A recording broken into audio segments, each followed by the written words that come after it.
As you watch the following video, think about the spiritual blessings we enjoy now and imagine what our lives will be like in the future when all our physical ailments will be healed. Clear instruction from Jehovah draws us close to Him and maintains spiritual health. While false teachings hold many in the grip of spiritual darkness, Jehovah offers true freedom.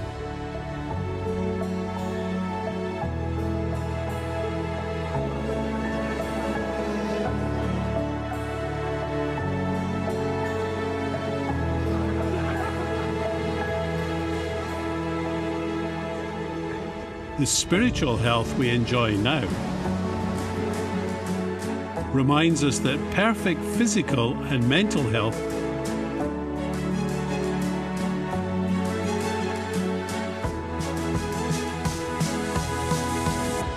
await us in paradise.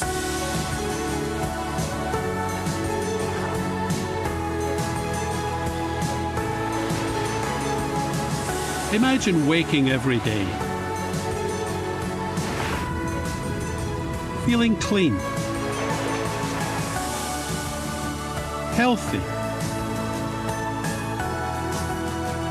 happy, and full of the joy of life.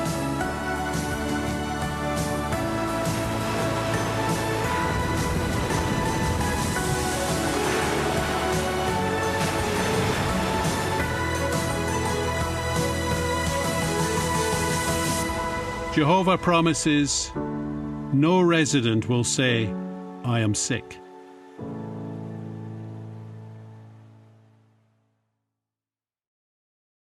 How refreshing and heartwarming to think of the global healing that lies ahead.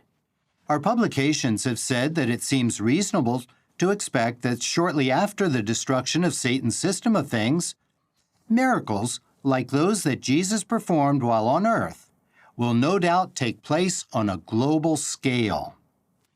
That will allow all survivors of the Great Tribulation to have a satisfying share in transforming this earth into a beautiful paradise. And by the end of Jesus' 1,000-year reign, they will reach the very fullness of perfect human life.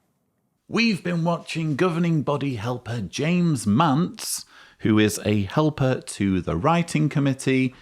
He's taking us through the 4th installment of the symposium, Take Delight in God's Promises of Peace. And his particular theme is No Resident Will Say, I Am Sick. So we've had another one of these segments narrated by Paul Gillies. And this particular segment is selling the idea, peddling the myth, that if you become one of Jehovah's Witnesses and you suffer from a physical ailment, let's say you're gravely ill or you have a debilitating condition that impacts your life daily, such as blindness or being confined to a wheelchair. The promise that's being made to such ones, including children in this situation, is be a Jehovah's Witness and all of this will get healed. You'll be healed in the future if you'll only accept the authority of the governing body in your life and allow these men to micromanage your life for you. Everything's going to get fixed. The blind will be able to see again. Those who can't walk will be able to walk again, etc. For me, one of the most repulsive elements of Jehovah's Witness teaching, because it is making yet another unfalsifiable promise that they can never be held accountable for.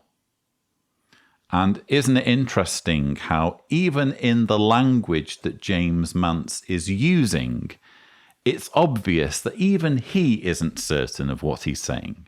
Our publications have said that it seems reasonable to expect that shortly after the destruction of Satan's system of things, miracles like those that Jesus performed while on earth will no doubt take place on a global scale. Our publications have said, because obviously Watchtower publications are basically the Bible, we're going to refer to the publications in the same breath that we would refer to God's Word, the Bible. Our publications have said that it seems reasonable to expect that shortly after the destruction of Satan's system of things, miracles like those that Jesus performed while on earth will no doubt take place on a global scale. Multiple points in that sentence alone where he's hedging, where he is using vague language that the organization can never be held accountable for. So if there's ever any new light in the future that says that this won't happen, that dashes the hopes and dreams of people who are suffering from debilitating ailments, they can just throw their hands up and say, oh, well, we only said that we can expect it. You know, we only said that it seems reasonable. You know, is this going to happen or not? James Mantz, governing body helper, if you really believe this, there should be no hedging, there should be no vagueness. That's the sort of language that a snake oil salesman would use because they want to get out of liability. And what does it say about the organization that they're dancing around with their words on a matter as serious as this, with people's hopes and expectations in the balance, roping in people who are genuinely suffering day by day with false promises that they don't have a hope in hell of delivering on.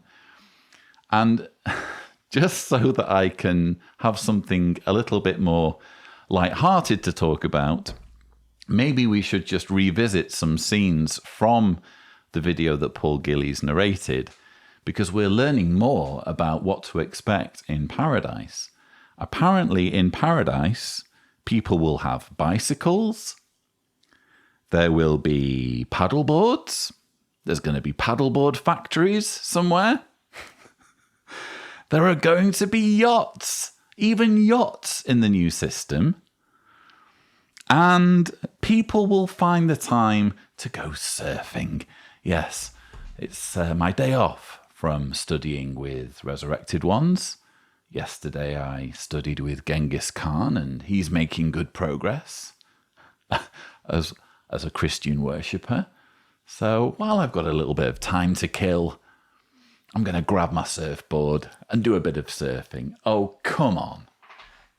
You know, they just don't think it through, do they? And some of you will be saying, oh, yes, but they'll find bicycles, or they'll salvage surfboards or yachts or paddle boards that were used during Satan's system of things, and they'll use those instead. Okay, yeah.